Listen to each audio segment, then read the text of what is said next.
Welcome to The Art of Living. Today we're going to talk with Full Circle bereavement counsellor Betsy Kammerud. Hi Betsy. Hi Beth.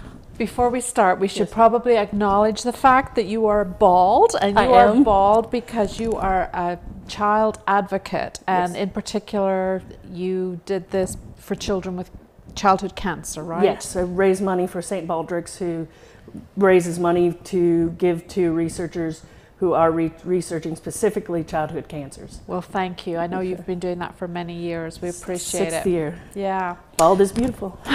It is.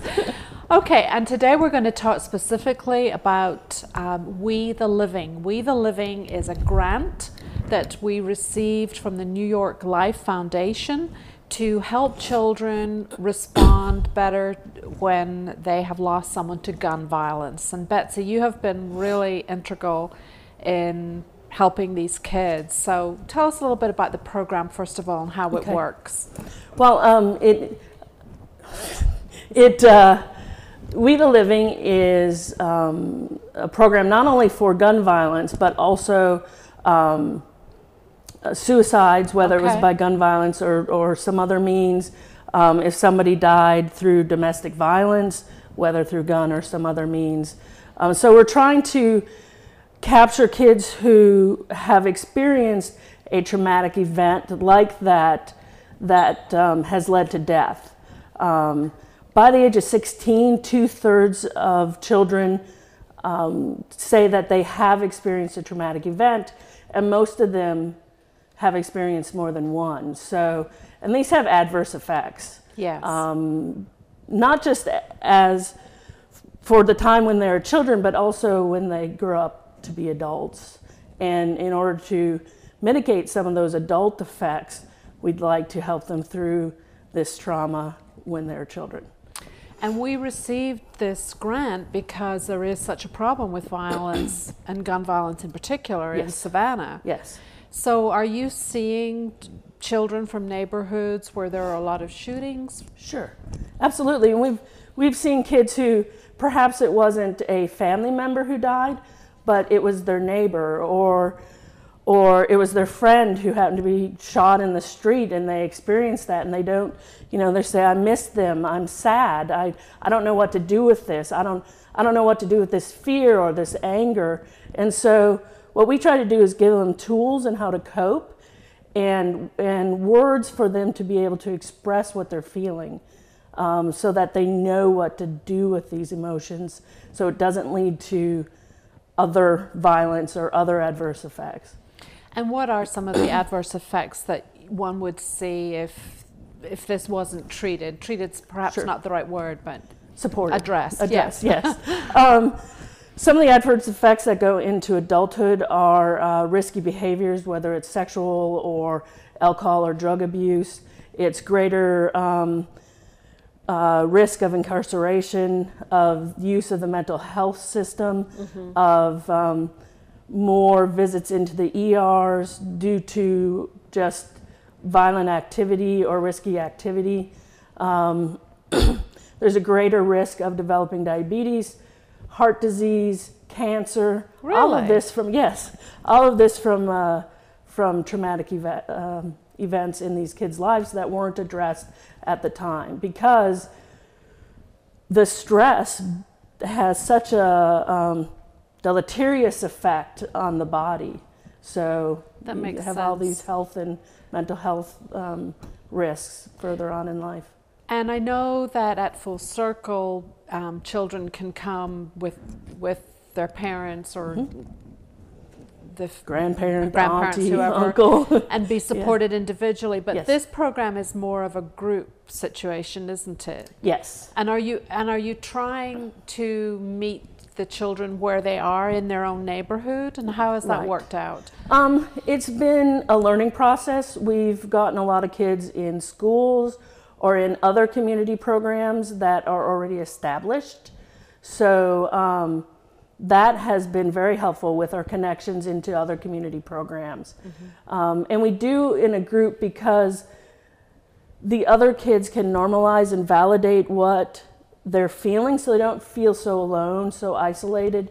And sometimes, as we tell everyone, grief can make you feel a little crazy. Yes. And so if you know that you're not the only one that feels that way, it helps to process through a lot of these really big emotions that the kids might not know what to do with.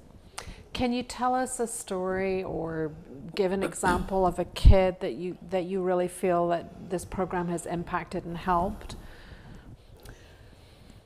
Well, I think they come together a lot because there are some very similar stories, but a lot of the stories I hear are kids that don't know what to do in response. You know, is it right to have revenge? What does justice mean? So these sound like older kids if you're having these conversations. Some younger kids too are wondering, you know, my brother was shot and I don't know what to do with that. I don't know, is it my job to go out and get revenge?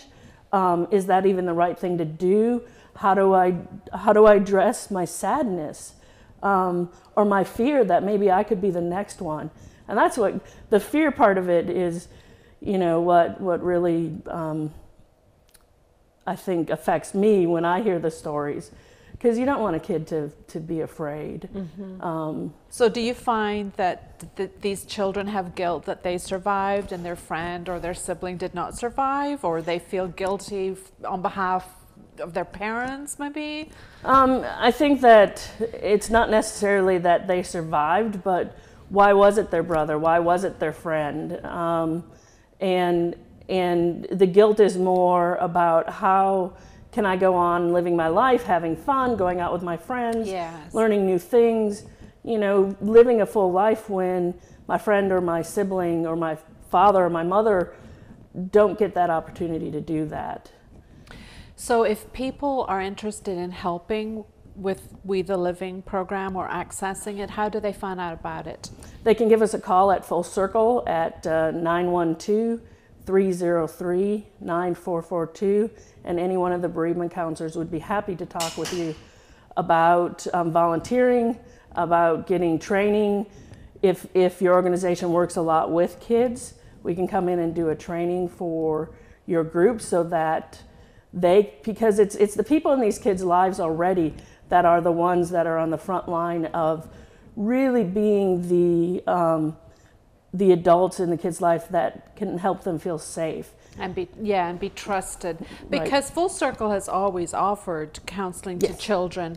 This is something where we would hope to be more in the community where they are. Right, absolutely, yes. And to build a base of trained adults in the community where the kids are that feel confident in their abilities to help these kids and help them feel safe. And being safe, having the kids feel safe is one of the most important things in helping them work through this.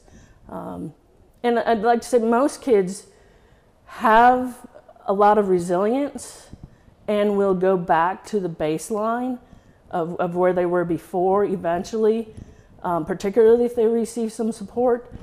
But other kids, you might notice that they're going to suddenly they have these new fears, or they're having sleep problems or somatic complaints, more attachment disorders. You know, they don't want to go to school, or school is their safest place and they don't want to come home.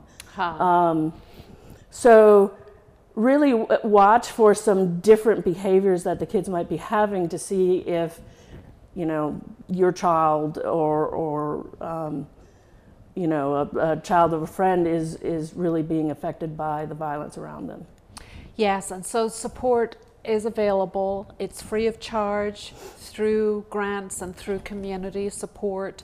So we encourage you to call if you would like to be involved, or if you know of a child who needs this kind of support.